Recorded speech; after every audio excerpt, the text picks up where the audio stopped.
Hello everyone, and welcome to another episode of the Daily Gwei Refuel, where I recap the latest news in the Ethereum ecosystem.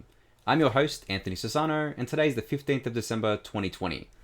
Alright, let's get into it everyone. So, I think the biggest news of the last 24 hours was the news that Nexus Mutual's kind of founder, Hugh Karp, was unfortunately attacked and had his kind of Ethereum address full of the NXM token drained.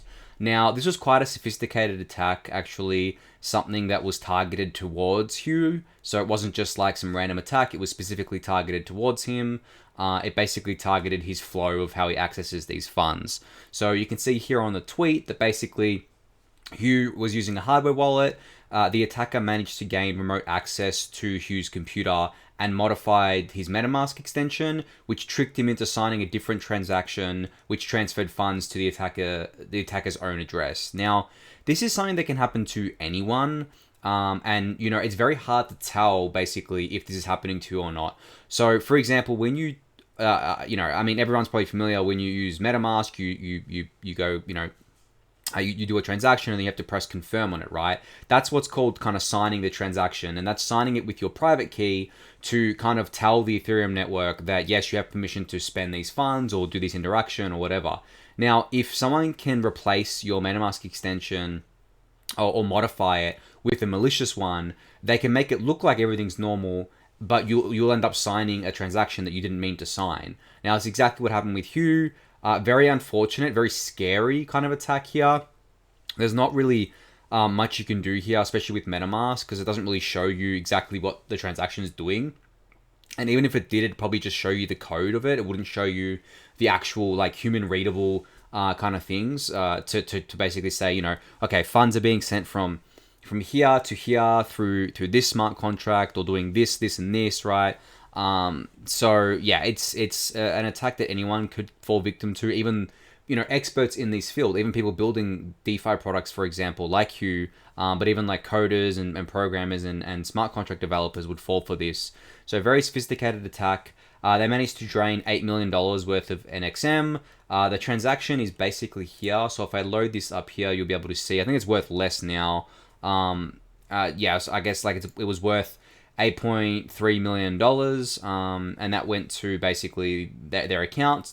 So they basically transferred it from Hugh to their account, and then from there they went on to basically, I guess, wash it through a bunch of different addresses, cash it out to ETH through 1inch, and things like that. So they were pretty quick about it. They didn't dawdle or anything like that.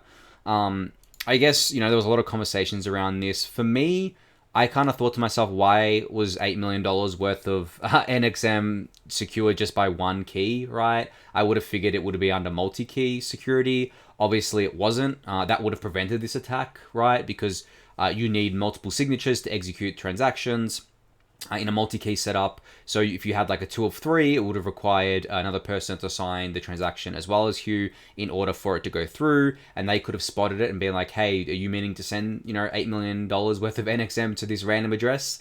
So that would have prevented it, but unfortunately that wasn't in place, and then this attack happened. Now Hugh kind of put out a tweet basically saying, to the attacker, very nice trick, definitely next level stuff, but you'll have trouble cashing out that much NXM. If you return the NXM in full, we will drop all investigations, and Hugh will grant you a $300,000 bounty. So it's kind of like a bug bounty, right? I don't know. I don't think the attacker's taken this deal. He seems to have just cashed out like a bunch of NXM. I think probably more than 300,000 at this point to ETH and some other coins as well, I think. And then from there, they're probably going to wash it through Tornado Cash or something. I haven't followed the trail, but this is what I would do. I'd wash it through Tornado Cash and then go to an exchange to cash to fiat or something. But, given that DeFi is so kind of advanced now, you don't even need to leave the ecosystem. You could cash out to a stable coin, even DAI if you didn't want to run the risk of your funds being frozen, like if it was in USDC or if it was in another centralized stable coin. You could go to DAI, right, and be fine. You can go to ETH and be fine. You can kind of live off that sort of stuff. There's a lot of credit cards now that let you basically load it with these stable coins and things like that. So it's going to become easier and easier for attackers to basically get access to these funds that they end up stealing, which that just comes with the territory. But it does mean everyone else gets easy access to this stuff. But yeah, it means that the attackers do as well. So, unfortunate event here. Hugh is a great guy. He's building a lot of really cool stuff with Nexus Mutual. He's been in Ethereum for a long time. I feel really bad that this happened to him. I hope that he doesn't kind of like get too disheartened by this. I don't think anyone blames him for this, and as I said, anyone can fall for this kind of attack. This is not unique to Hugh. I mean, if you're targeted and if the attacker is determined enough, there's not much you can do to prevent this unless you're kind of like checking every transaction that you sign and like verifying absolutely everything that you're doing yourself. And that takes some technical skill to do, and we can't expect people to do this. There are some solutions in the works, like outside of MetaMask. Like I saw Grid Plus talking about their Lattice One. I saw Gnosis talking about their basically their wallet that they've got, the Gnosis kind of multi-sig wallet. So, and I mean, in general, this would have been prevented by having a multi-sig, but obviously most people don't have multi-sig accounts for their main accounts because it slows things down and things like that. So I can understand why that's not a great defense mechanism for most people. But yeah, just something to keep in mind when you're kind of transacting on Ethereum. Make sure that you maybe you have antivirus protection, things like that. Make sure that your MetaMask extension isn't like doing anything weird or malicious. I mean, it's hard, right? It's very hard because these attacks are normally done quietly where there's not, it's not obvious that an attack has happened. So I hope we can solve this because it is definitely an ecosystem issue. I think we can, but just something to keep in mind when you're kind of transacting on Ethereum. Right, towards more positive news here. So a guy named James Fickle put out this kind of blog post today called Towards Long-Term Incentives on Ethereum. And basically what this is, it's basically a new kind of grants, I guess, tool that allows you to stream kind of, ETH and tokens to a cohort of people over time. And you can kind of select like how much money you want to send them, how long you want to stream it for, things like that. So what kind of James has done is he's basically created a 3,600 ETH payment stream that pays out over 3 years and points to an open grant titled ETH2 Development as of December 2020. So this basically, as I said, it streams over 3 years. So it's like a vesting over 3 years of 3,600 ETH, which is worth a fair bit of money today. I don't know off the top of my head. I think it's worth if I do quick math here, I think it's $2 million or something like that, almost $2 million. Probably around that. So that's a fair chunk of change there. And then he kind of breaks down here what the money, which teams the money is going to. I think this is pretty cool here, right? He gives his rationale as to how he basically came to the allocation percentages for each of these teams, and he says they were roughly determined by estimating the entity's impact and quality of work minus their existing level of funding. So he says that Teku was omitted because the project is well funded by consensus. So things like that, right? So if we scroll down here, we can actually see the breakdown. Most of the funds is going towards Sigma Prime that are building the Lighthouse client. And according to James's research, they must have got less funding than Prismatic previous funding, because Prismatic is also building an ETH2 client and pretty much has, I guess, like a 50-50 split with Sigma here. So that's what's happening there. Danny Ryan is getting the third largest chunk at 8.4% of that. I think that is warranted because, for those who don't know, Danny Ryan is like the lead coordinator of the ETH2 effort. Without him leading this effort, ETH2 would have been a much slower process and it would have been a lot more chaotic than what it is. He has definitely done some of the most amazing work and no one even knows who he is. I always laugh.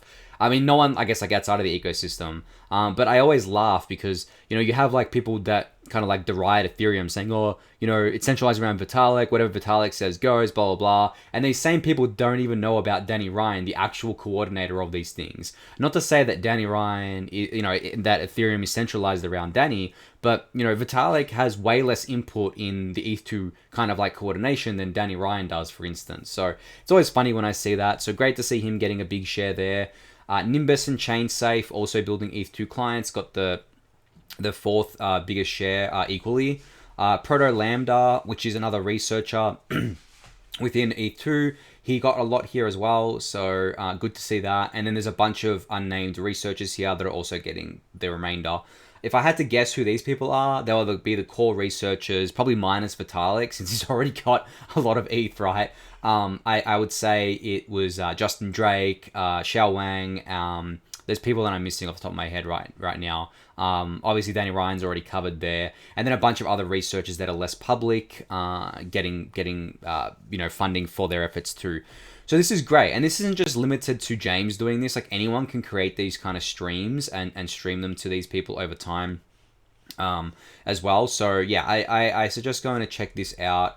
It'll be linked in the show notes, but really cool thing that didn't get enough coverage today, I think, that I just wanted to cover. So kudos to James for setting this up. And I'm not sure if that 3,600 ETH was kind of his ETH, or if it was like a basically a pool that he was able to gather together. But if it is his ETH, then, kudos to him. That's a lot of money to be paying out. That's very, very nice of James. So really great to see him giving back here. All right, interesting tweet from Santiago Santos from Parify Capital today. So basically, he tweeted out that Circle is launching a high yield dollar savings account with 8.5 to 10.75% APY or yield. And he's basically asking, where does the high yield come from? And he goes on to say that the funds that borrow USDC pay 8.5% to Circle, and then they deposit into YN or RV to earn 15% and capture the spread. This off to on-chain ARB will be a liquidity vortex for DeFi protocols. So basically, this kind of, ARB opportunity and spread opportunity allows Circle to offer these yields to, subsidized yields to, traditional retail customers, basically, that aren't in the weeds of DeFi or anything. And this is like a centralized solution sitting on top of DeFi. This is going to be a big thing going forward. I've spoken about it before, but basically I think that we're going to see a lot of centralized services and exchanges tap into DeFi, because it really is a liquidity vortex. It sucks in liquidity from everywhere and anywhere, from any asset that is tokenized on Ethereum. And if it's not tokenized on Ethereum, someone will tokenize it, right? Bitcoin on Ethereum wasn't a thing in 2019. We had tokenized versions, but the liquidity was very low. But then this year we've seen an explosion in that. Now there's, I think, $2 billion worth of BTC on Ethereum. Last time I checked, something like 130,000 BTC. These are also centralized BTC solutions like WBTC and stuff like that. But it's just more liquidity within the ecosystem. And that's what companies like Circle and other centralized players are going to tap into. So we're going to have this kind of hybrid, as he says, off to on-chain kind of ecosystem, but also centralized to decentralized, ecosystem as well. So really cool to see that. I wrote more about this in the Daily Gwei newsletter, so you should go check that out for today as well if you want to see, you want to hear my deeper thoughts on this as well. All right, a really interesting tweet from Linda Shea today. So basically the tweet reads, "It makes me so happy that in a DAO with a community treasury, anyone can step up to contribute significantly to the project and get compensated for it if voted on by the community. It can even turn into a full-time role. This accessibility is part of why I love the crypto space." This is great, right? We've seen this kind of play out with so many communities over the last few months. The obvious one being YN, where they basically have a full-time team on the payroll that is decentralized, that wasn't coordinated, it wasn't centrally planned or anything like that. They didn't raise VC money, they just came into this project and they loved what they were doing, offered their services, getting paid for it. They're probably the biggest example, but they're not the only one. At SET, I'm working with them on the Index Co-op, which is basically a DAO that manages different index products and things like that.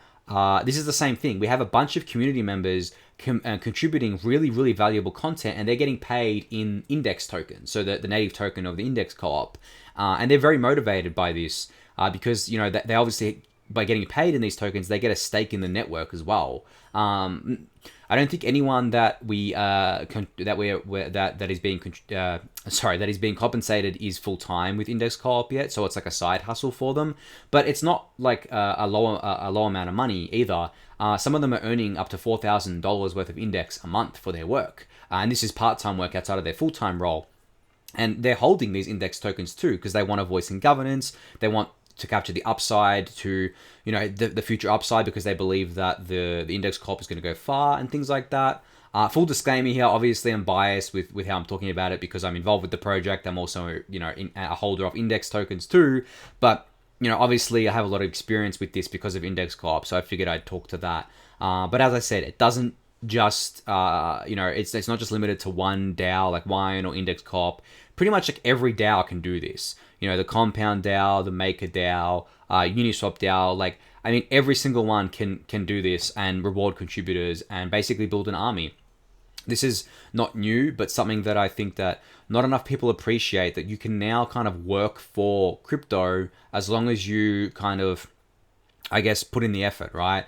And you don't have to be a smart contract developer or anything. You can basically be anyone. Like, you can do marketing, you can do community management, you can do memes, right? You can do general art, like front end work. You don't have to be a back end smart contract developer. So there's kind of a role for everyone. If you're looking for like a break in crypto, maybe it's probably best for you to go through the different projects, see the kind of like compensation programs they're running, and see how you can contribute. Because it's a good foot in the door for sure. I think putting this on your resume when applying to crypto companies is actually going to be make you shine as part of the candidates because you've already got experience within crypto.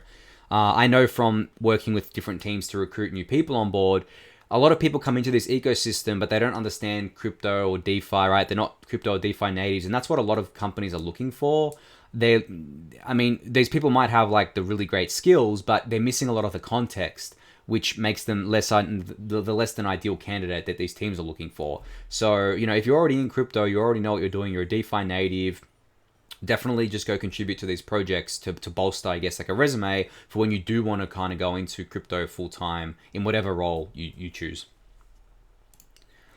All right, so this is funny. Finally, Coinbase is listing Aave and SNX. They're also listing BNT here, but I think Aave and SNX has been basically, so the communities of these tokens and DeFi community in general have been begging kind of Coinbase to list these because it's like, why don't you have these DeFi tokens on there? They have all the other bigger ones on there, and they finally did it today. So, it's funny to see everyone talking about this finally. But at the same time, this got me thinking, Aave and SNX, Aave is over $1 billion market cap. I think SNX is close to that, right? In terms of like fully diluted cap. They both grew to that through DeFi mainly, right? They're on other centralized exchanges, Binance as well. But a lot of this growth has come from DeFi. And I actually don't think that these tokens really need centralized exchanges to grow anymore because of DeFi, because of decentralized exchanges. But, it's always good to see these tokens listed on there because they actually give people a way to kind of, on-ramp or off-ramp with fiat, for example, and also on-ramp and off-ramp, to their bank accounts and things like that rather than like a stable coin. And it allows people that don't really care to go into DeFi or whatever to buy these things. And obviously, people holding these tokens, enjoy that, for example.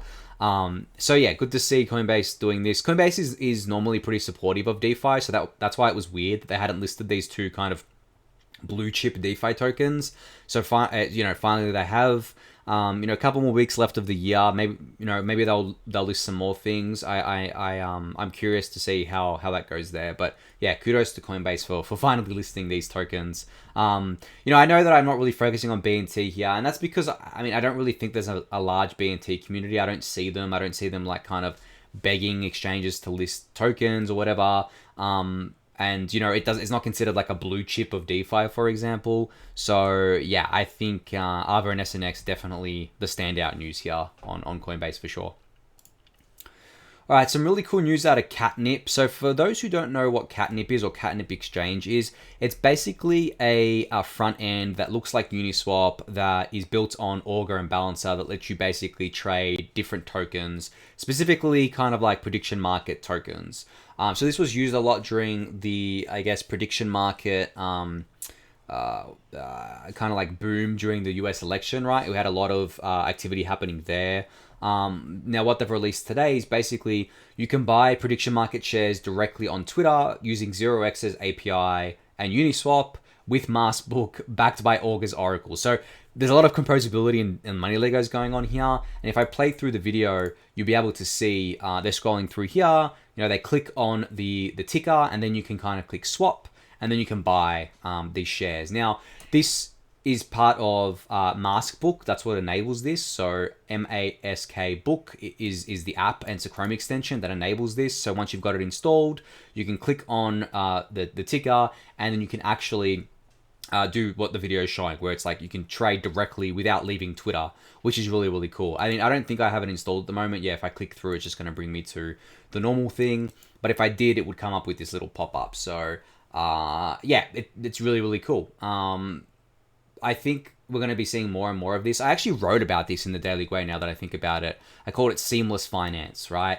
Where finance is going to be directly embedded into everything that we do online because of DeFi, right? Because of these open kind of infrastructure on Ethereum, it's so much easier for apps and stuff to plug into it. To plug into like a bank's backend and things like that is much harder. Banks don't really talk to each other. It's slow. You know, it's just built on these old rails, and it's like band-aids everywhere. So this is kind of, I mean, this is DeFi.